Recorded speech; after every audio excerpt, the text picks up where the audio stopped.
ہائے نا فرمانیاں بے باکیاں نادانیاں، ہائے نا فرمانیاں بے باکیاں نادانیاں، ہو کرم مشکل میں ہو سرکار میں مشکل میں ہوں۔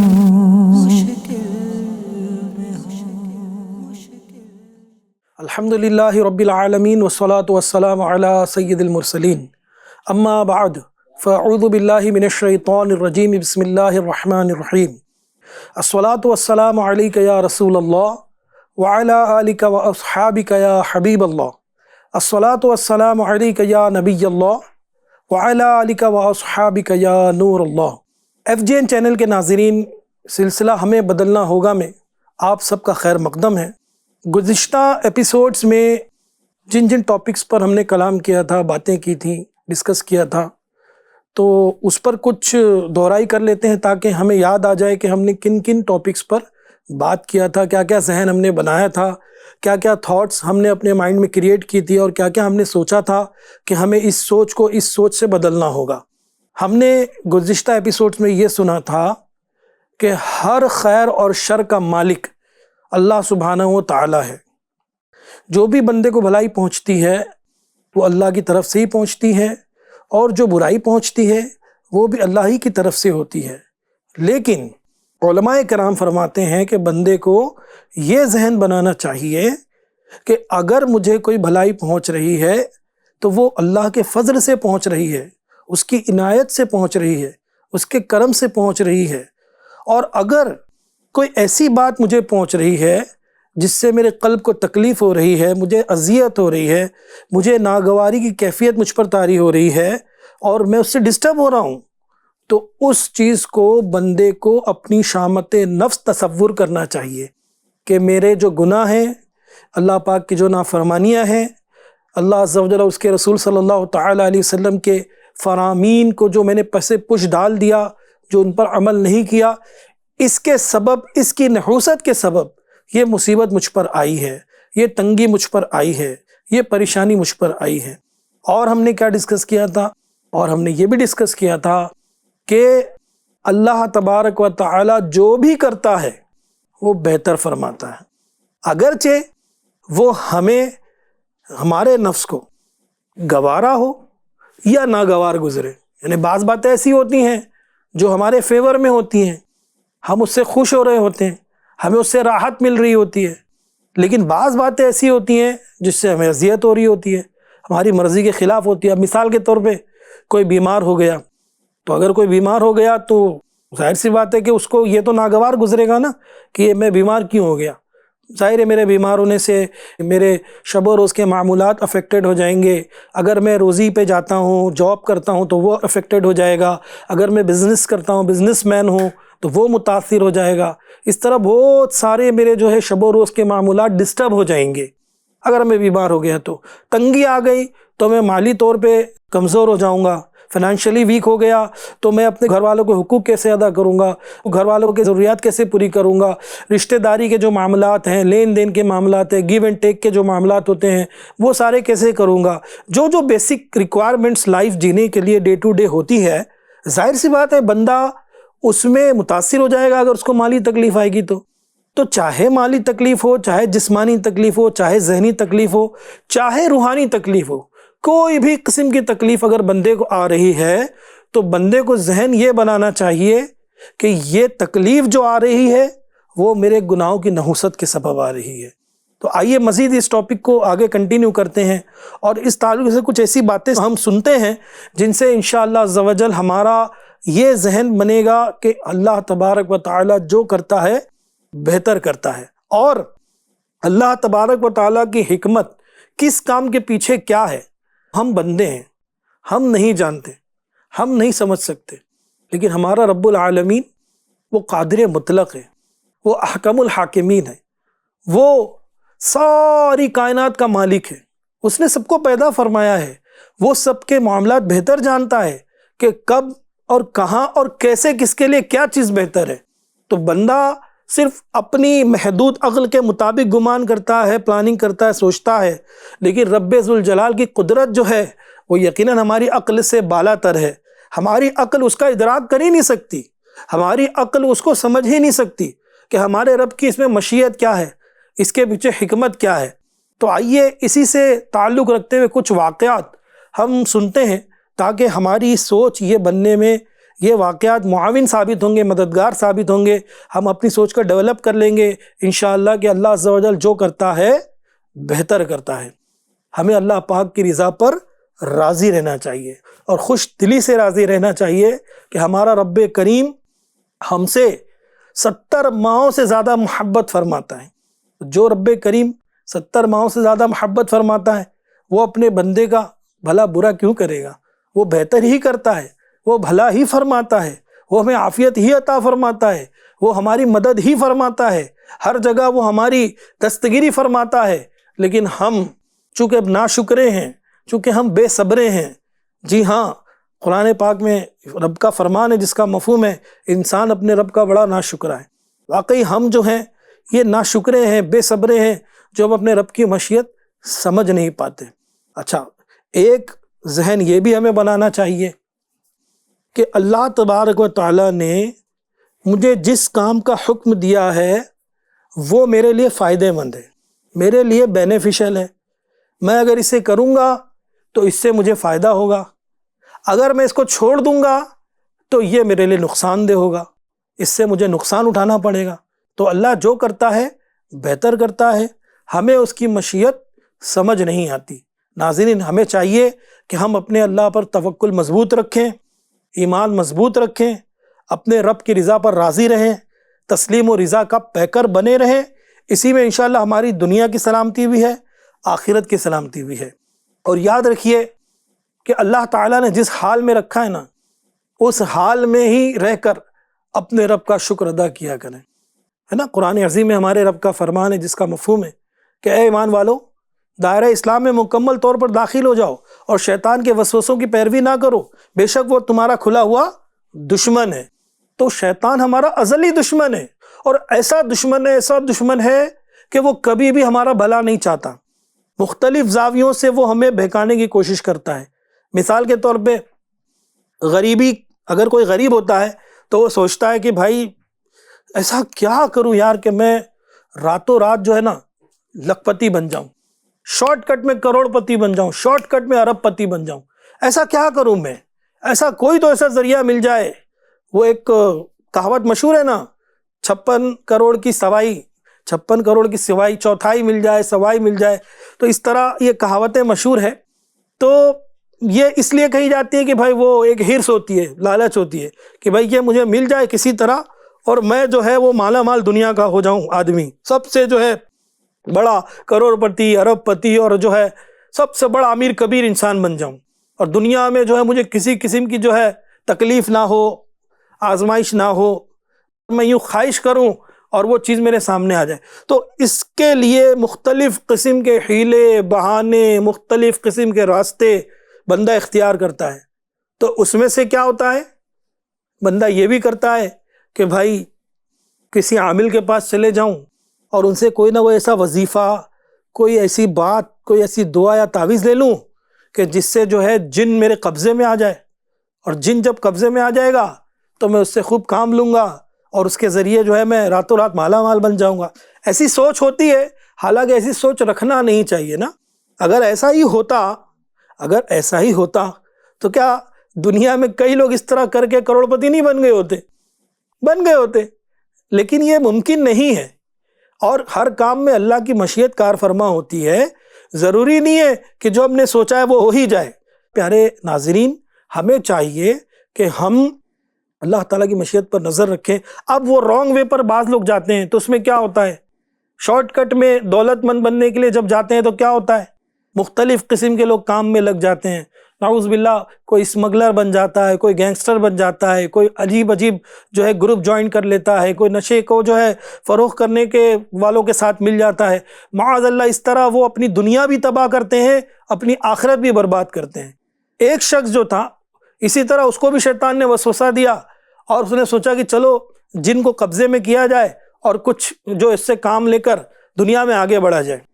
اب شیطان کے وسوسے کو اس نے ایکسیپٹ کر لیا اور ایک عامل صاحب کے پاس، بزرگ کے پاس گیا، کہا کہ حضور میں چاہتا ہوں کہ آپ کے پاس تو اتنے سارے جنات ہوتے ہوں گے، آپ کوئی ایک جن مجھے دے دیجئے، میں اس سے کچھ کام لوں گا، اس کے ذریعے کچھ دنیا میں کچھ بننے کی کوشش کروں گا۔ آپ نے اس کو منع فرمایا کہ دیکھیں یہ تمہارے بس کا روگ نہیں ہے، تمہارے بس کی بات نہیں ہے، تم جس حال میں اسی طرح رہو، نارمل طریقے سے جیو، نارمل طریقے سے کام کاج کرو اور اپنا سروائیو کرو، زندگی جیو جس طرح لوگ جیتے ہیں۔ لیکن وہ ضد تھا، وہ ضد ہوتی نا، یہ ضد بھی انسان کو جو ہے نا یہ لے ڈوبتی ہے۔ ضد ہی جو تھی جس نے نمرود کو معاذ اللہ خدائی دعوے پہ مجبور کیا، فرعون کو خدائی کے دعوے پہ مجبور کیا، ضد ہی نے شیطان کو لعین کر دیا، مردود کر دیا۔ تو یہ ضد بڑی خطرناک ہوتی ہے، اللہ تعالیٰ اس سے ہماری حفاظت فرمائے۔ تو کیا ہوا جب اس نے ریکویسٹ کی، ضد کی، بہت منت سماجت کی، تو وہ بزرگ نے ایک جن کو اس کے قبضے میں دے دیا کہ جا اس کی خدمت کر۔ اب یہ ہوا کہ بھائی جب جن اس کو مل گیا تو یہ تو بھائی اس کا دماغ جو ہو گیا چوتھے آسمان پر کہ اب تو میں دنیا کا جو ہے سب سے رئیس کبیر انسان بنوں گا، اس سے خوب کام لوں گا۔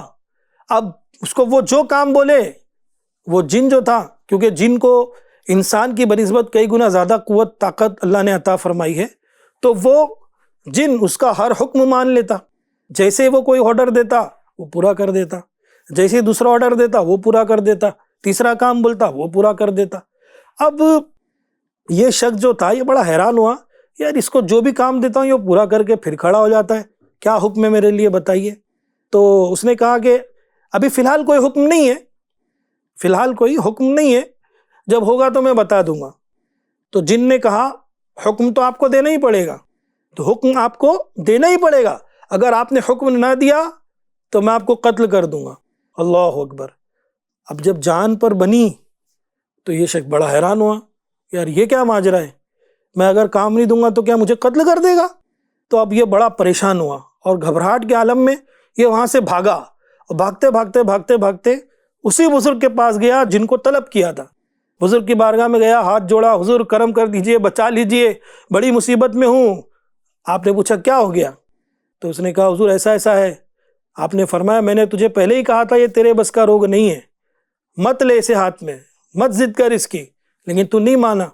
تو وہ کہا حضور میری غلطی ہو گئی، میں کان پکڑتا ہوں، میں آج کے بعد ان کے چکروں میں نہیں پڑوں گا، آپ مجھے بچا لیجئے۔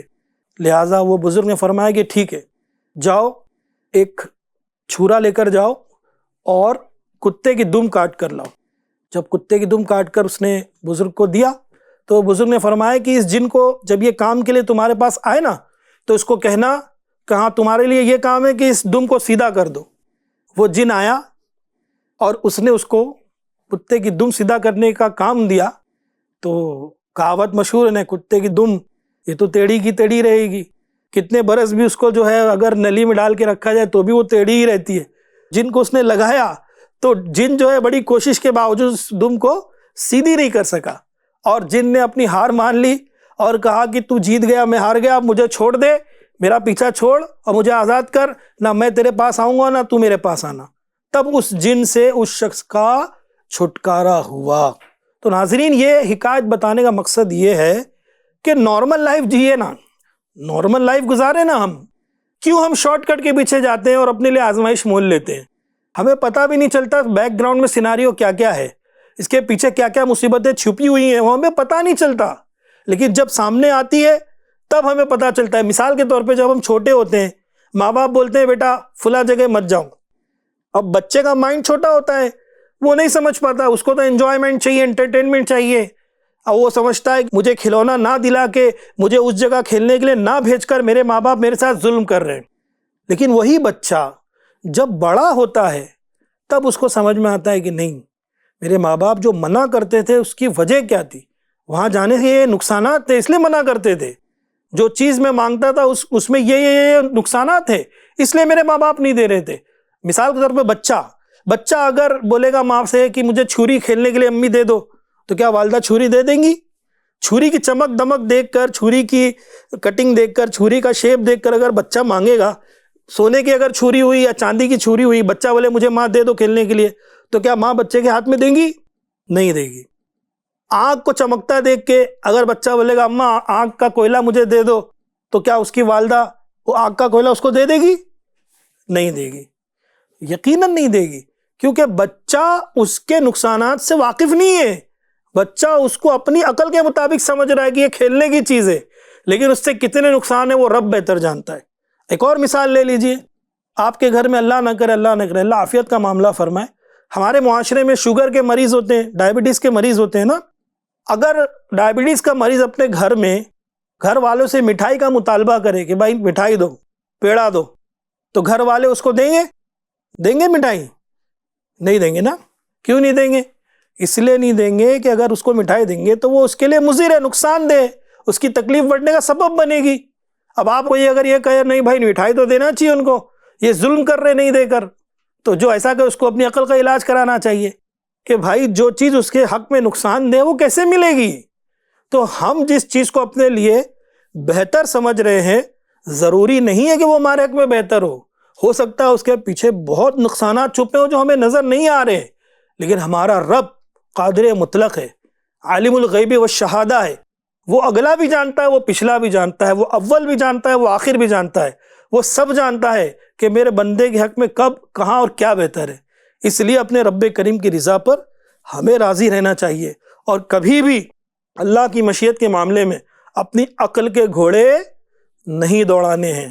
اس لیے ہمیں اپنی سوچ کو بدلنا ہوگا، ہمیں اپنی سوچ کو ڈیولپ کرنا ہوگا، ہمیں اپنی سوچ کو یہ بنانا ہوگا کہ اللہ جو کرتا ہے بہتر کرتا ہے، اور اللہ تعالیٰ نے جس چیز کا مجھے حکم دیا ہے وہ مجھے کرنا ہے، اور جس چیز سے منع فرمایا ہے اس سے مجھے رکنا ہے اینی ہاؤ رکنا ہے۔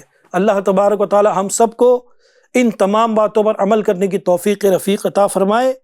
فیضان بسم اللہ میں بھی ایک واقعہ اس طرح ملتا ہے کہ ایک شخص نے ایک بزرگ کی خدمت میں ریکویسٹ کی کہ حضور مجھے اسم اعظم کی تعلیم دے دیجئے، اسم اعظم سکھا دیجئے۔ وہ بزرگ نے فرمایا کہ بیٹا تم اس کی اہلیت نہیں رکھتے ہو، تم اتنی صلاحیت نہیں رکھتے ہو، اتنا ظرف نہیں رکھتے ہو، تم اسم اعظم کے معاملات سنبھال نہیں سکو گے۔ اس نے عرض کی نہیں حضور آپ مجھے سکھائیے، میں اسم اعظم کا بالکل درست استعمال کروں گا۔ وہ بزرگ نے فرمایا اچھا ایک کام کرو، میں پہلے آپ کو ایک امانت دیتا ہوں، اس کو فلاں جگہ پر فلاں کے پاس پہنچا دینا، لیکن شرط یہ ہے کہ اسے کھول کر مت دیکھنا۔ اس نے کہا ٹھیک ہے۔ وہ بزرگ رحمۃ اللہ تعالیٰ علیہ نے اس شخص کو جس نے اسم اعظم سیکھنے کا سوال کیا تھا اس کے ہاتھ میں ایک پلیٹ دی جو ایک اور پلیٹ سے ڈھکی ہوئی تھی۔ فرمایا اس کو فلاں جگہ جا کر فلاں شخص کو دے دینا، لیکن شرط یہ ہے کہ کہیں بھی کھول کے مت دیکھنا، بس اس کو دے کر آ جانا۔ اس شخص نے کہا ٹھیک ہے، وہ پلیٹ لے کر چلتا بنا۔ اب راستے میں اس کے دل میں بار بار خیال آ رہا ہے کہ حضرت نے اس کو کھول کر دیکھنے سے منع کیوں کیا؟ کہ انسان کی فطرت ہوتی نا کہ جس چیز سے منع کیا جاتا ہے تو بار بار جو ہے اسی کی طرف زیادہ ذہن جاتا ہے کہ بھائی یہ منع آخر کیوں کیا گیا۔ تو اس کو بھی دل میں وسوسہ آ رہا تھا کہ بھائی یہ منع آخر کیوں کیا بزرگ نے، کہ اس کو دیکھنا نہیں ہے، کیا بات ہے، اس میں راز کیا ہے آخر۔ لہٰذا اس نے اس منزل پر پہنچانے سے پہلے اس پلیٹ کو جیسے ہی کھولا تو اس میں سے ایک چوہا جو تھا، چھوٹا سی چوہا، وہ پھدک کر بھاگ گیا۔ جب یہ دیکھا تو اس کو بہت غصہ آیا کہ یہ بزرگ مجھ سے مذاق کر رہے ہیں، مجھ سے استہزاء کر رہے ہیں، مسخری دل لگی کر رہے ہیں، میں ان سے ریکویسٹ کر رہا ہوں کہ اسم اعظم سکھا دو، اور یہ شرط رکھ رہے ہیں کہ یہ امانت پہنچا دو، اور امانت بھی کیا جس کے اندر چوہا ہے۔ غصے کے عالم میں پلٹا، بزرگ کی بارگاہ میں آیا، عرض کرنے لگا حضور میں نے آپ سے ریکویسٹ کی کہ اسم اعظم کی مجھے تعلیم دیجیے، تو آپ نے فرمایا کہ یہ امانت پہنچا دو، میں تمہیں سکھا دوں گا، میں تو پہنچانے جا رہا تھا، لیکن یہ کون سا مذاق ہے؟ آپ نے فرمایا کیا مذاق ہے؟ اس نے کہا یہ آپ نے مجھے چوہا پہنچانے کے لیے دیا وہاں پر؟ تو آپ نے مسکرا کے فرمایا میں نے تمہیں کہا تھا کہ اس امانت کو کھول کر دیکھنا نہیں، چپ چاپ پہنچا دینا، لیکن تم نے اس کی لاج نہیں رکھی، میری بات کی لاج نہیں رکھی، میری بات کا پاس لحاظ نہیں رکھا، اپنی دل کی مانی اور اس کو کھول کر دیکھ لیا۔ تو جب تم اتنی چھوٹی سی امانت کی حفاظت نہیں کر سکے تو اسم اعظم جو ہے وہ تو اللہ کی بہت بڑی امانت ہے، اسرار الہی ہے، اور اللہ کے رازوں میں سے ایک راز ہے، تو اس کی حفاظت کس طرح کر سکو گے؟ بیٹا تم جاؤ، تم اس کے اہل نہیں ہو۔ تو پتہ چلا کہ ہم بڑے جلد باز ہیں، ہم کوئی بھی چیز کا رزلٹ جو ہے نا وہ فوراً چاہتے ہیں، جبکہ ایسا نہیں ہوتا، ہر چیز کو وقت لگتا ہے، اور ہر چیز کی اہلیت اور صلاحیت ہمارے اندر ہو یہ ضروری نہیں ہے۔ یہ ہماری غلطیاں جو ہوتی ہیں نا وہ ہماری پیٹھ ہوتی ہے، ہماری پیٹھ ہمیں دکھتی ہے نہیں دکھتی ہے، لیکن دوسروں کو نظر آتی ہے۔ تو جو ہمارے بزرگ ہیں، ہمارے بڑے ہیں، ہمارے علماء ہیں، وہ سب تمام باریکیوں کو دیکھتے ہیں، ہر چیز کو چھان بین کرتے ہیں، چیک کرتے ہیں، اس کے بعد کوئی بھی چیز ہم تک پہنچاتے ہیں۔ تو ہمیں ان کو دل و جان سے ایکسیپٹ کرنا چاہیے اور اس پر کلام نہیں کرنا چاہیے۔ اسی طرح اسی سے ملتا جلتا ایز اٹ از تھوڑا واقعہ، ایسی ایک اور واقعہ ملتا ہے، وہ بھی آپ کے گوش گزار کر دوں، توجہ سے سماعت فرمائیں کہ ایک شخص جو تھا اس نے بھی ایک بزرگ سے عرض کیا کہ حضور مجھے اسم اعظم سکھا دیجئے۔ آپ نے فرمایا اچھا سیکھنا چاہتے ہو تو ٹھیک ہے، فلاں جگہ جاؤ اور وہاں بیٹھ جاؤ اور بازار میں دیکھو کیا معاملہ ہوتا ہے۔ اب یہ شخص گیا، بازار میں بیٹھ گیا، دیکھا کہ وہاں ایک نحیف بزرگ، کمزور سے بزرگ بوڑھے سے وہاں گزر رہے ہیں، اور ان کے پیچھے ایک سپاہی، کڑیل سپاہی، نوجوان سپاہی ایک ہنٹر سے وہ بزرگ کو مار رہا ہے، مسلسل مار رہا ہے، اور ان کے اوپر سامان بھی لادے ہوئے ہیں اور مارے جا رہا ہے۔ اور یہ شخص غور سے اس معاملے کو دیکھتا ہے اور آ کر جن سے اس نے ریکویسٹ کی تھی بزرگ سے اسم اعظم سیکھنے کی، ان کو کہتا ہے کہ حضور آپ نے کہا تھا کہ وہاں جو ہوگا دیکھ کے مجھے بتانا، تو وہاں تو بڑا عجیب معاملہ دیکھا میں نے۔ تو آپ نے پوچھا کیا دیکھا؟ تو اس نے عرض کیا کہ میں نے بازار میں دیکھا کہ ایک بزرگ نحیف کمزور چلے جا رہے ہیں اور ان کے اوپر سامان کا بوجھ لدا ہوا ہے، اور ایک کڑیل سپاہی ان کے پیچھے ہنٹر سے انہیں مسلسل مارے جا رہا ہے۔ تو انہوں نے پوچھا بزرگ نے کہ تمہیں کیسا لگا، کیا کیفیت ہوئی تمہاری؟ اس نے کہا کہ مجھے بہت غصہ آیا سپاہی پر کہ یہ ایک ضعیف بزرگ پہ اتنا ظلم کر رہا ہے ظالم۔ تو آپ نے پوچھا کہ اگر تمہیں اسم اعظم آتا تو تم کیا کرتے؟ اس نے کہا میں فوراً اس سپاہی کے لیے بد دعا کر دیتا کہ اللہ تعالیٰ اسے جگہ پہ ہلاک کر دے جو اس بزرگ پہ ظلم کر رہا ہے۔ تو آپ نے فرمایا کہ میں نے جن سے اسم اعظم سیکھا ہے نا وہ کوئی اور نہیں، وہ وہی بزرگ ہیں جنہیں بازار میں تم نے پٹتا ہوا دیکھ کر آئے ہو۔ اللہ اکبر۔ ناظرین سوچیں کتنی بڑی بات ہے کہ وہ اللہ کے مقدس ولی جو اسم اعظم جانتے تھے، وہ چاہتے تو اس سپاہی کے ہلاک ہونے کی دعا کر سکتے تھے، لیکن انہوں نے نہیں کی، کیونکہ اللہ والے جو ہوتے ہیں وہ مخلوق سے پیار کرتے ہیں، مخلوق پر شفقت کرتے ہیں۔ اور یہ شخص نے کہا کہ مجھے اگر اسم اعظم آتا ہوتا تو میں فوراً اس کے لیے ہلاکت کی دعا کر دیتا، لیکن وہ بزرگ حلیم تھے، حلم سے کام لے رہے تھے۔